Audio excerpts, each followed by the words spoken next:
Welcome to the Deep Dive. Today we want to tell you a story about a place that holds this really fascinating, maybe complex spot in Thailand's history. Yeah.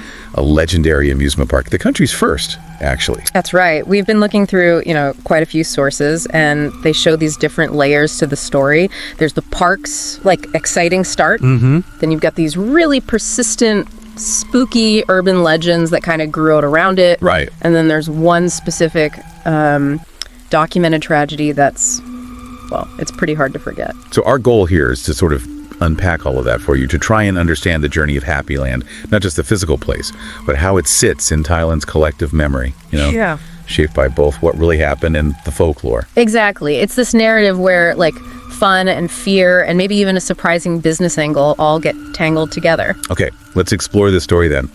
Starting at the beginning seems right. Absolutely. Yeah. So, based on what we've read, Happy Land was genuinely groundbreaking. Right. Thailand's first outdoor amusement park, it opened its gates way back in 1976. 1976, wow. And that's 2519 in the Thai calendar. Correct. And the location was the Bang Kapi area. Yep, Bang Kapi, which you have to remember wasn't the sort of bustling urban place it is now, much less developed back then. Ah, okay. And the sources say Happy Land was an immediate sensation, a massive hit. Not just for kids either.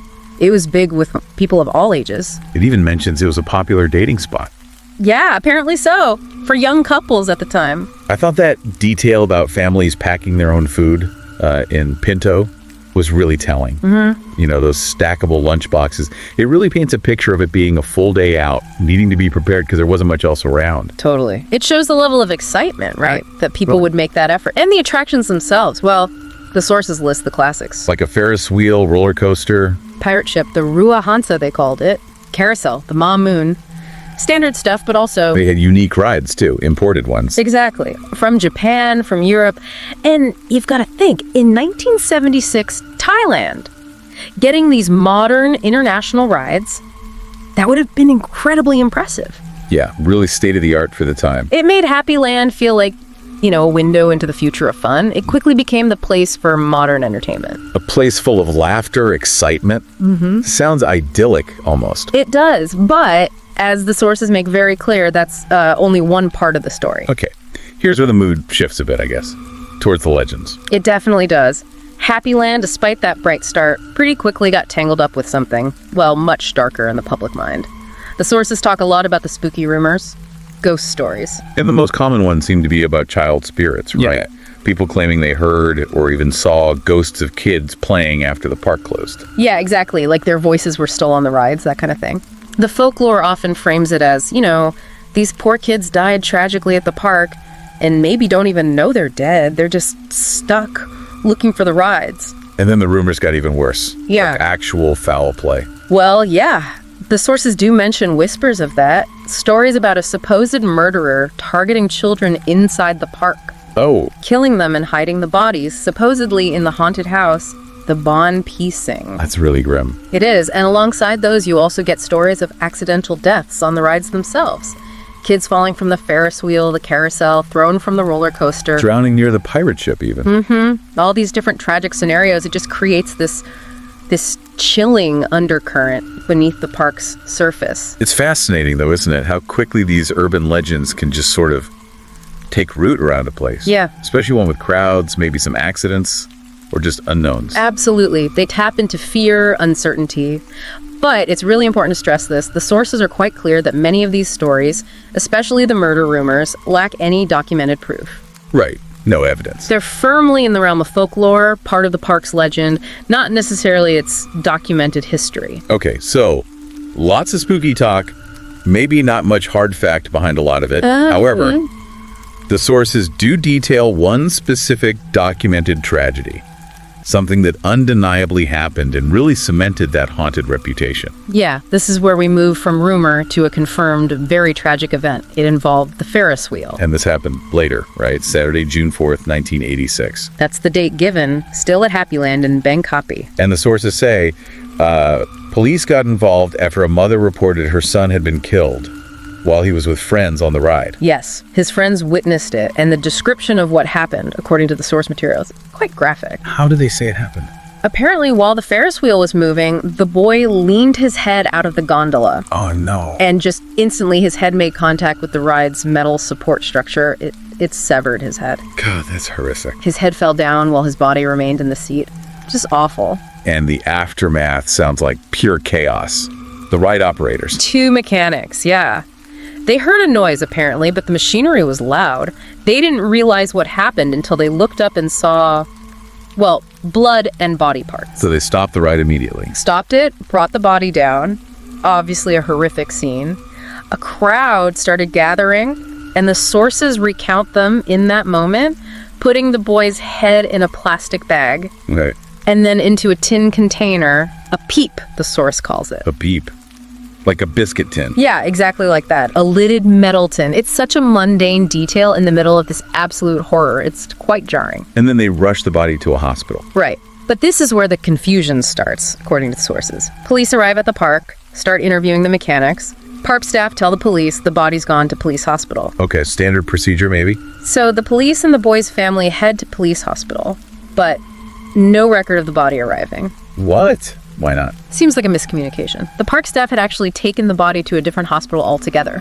Oh, man. So confusion compounding the tragedy. Totally. So they all go back to the park, and while they're there, another park staff member shows up at the police station, driving a Toyota Hilux truck. Yeah. And inside that truck with that staff member is the container, the peep with the boy's head. They found the head in the truck. Police and staff from a foundation, Manlinity Ruam Katanyu, they're a well-known rescue foundation.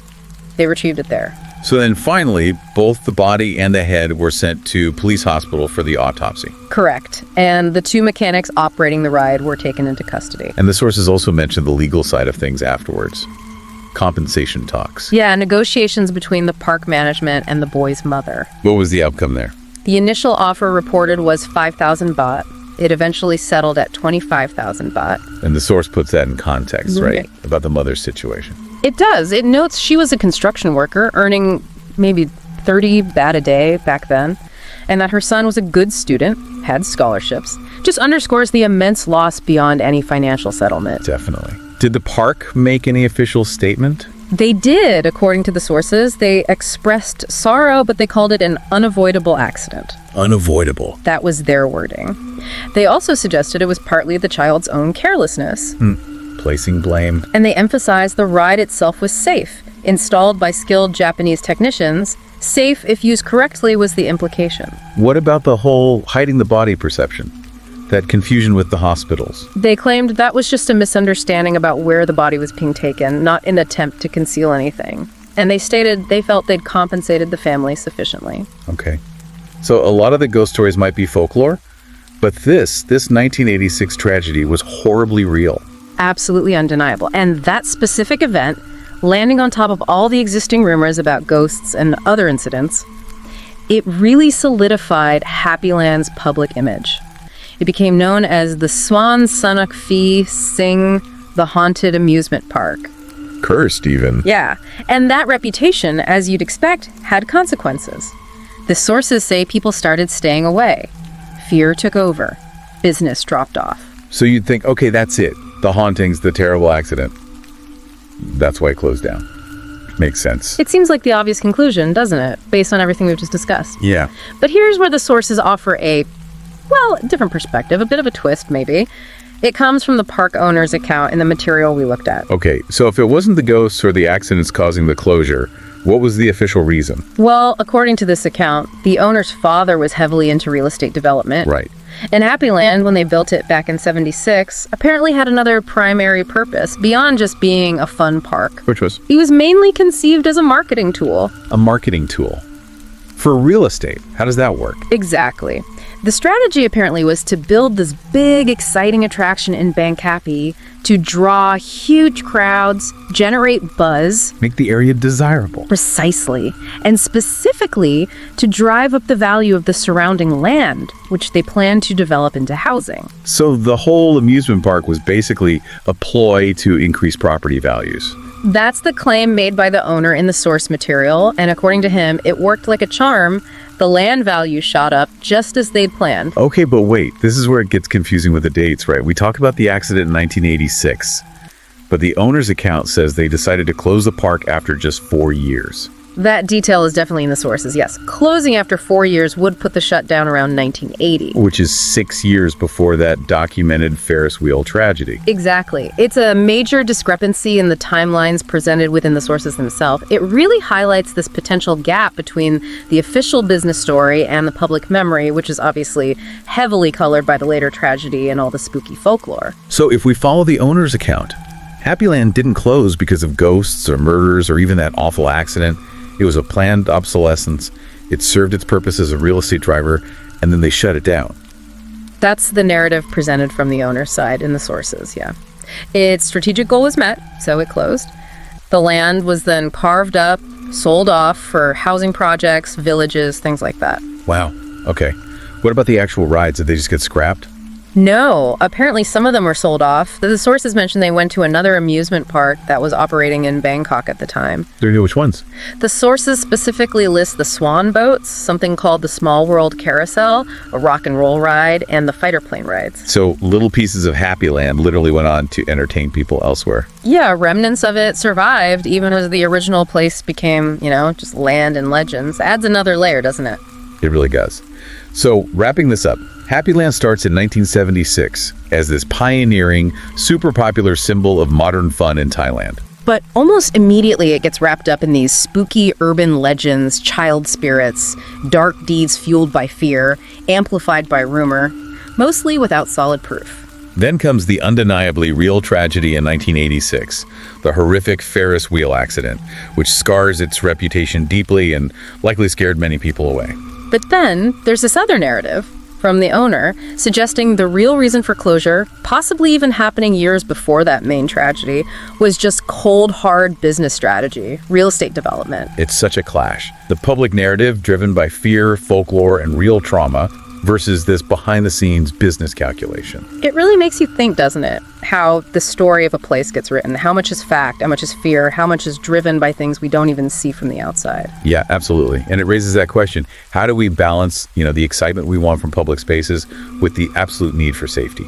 And how do real events get so tangled up with the stories we tell about them later? Perception versus reality, it's a constant theme. There's often more going on than just the headline story. Definitely something to think about. Consider the places you visit. What hidden histories or untold stories might lie just beneath the surface of what everyone thinks they know. That's a great takeaway. And look, if you found this exploration of Happyland's story interesting, if you like hearing about these complex histories where fact and folklore collide. We really do put a lot of effort into digging through sources and piecing these narratives together for you. So, yeah, if you enjoyed this, maybe hitting that like button, sharing it with someone else who finds this stuff fascinating, or subscribing to stay updated, it genuinely helps us keep doing this. We really appreciate you tuning in for this look back at Happyland, a place that was clearly so much more than just an abandoned amusement park. Thanks for being with us for this deep dive.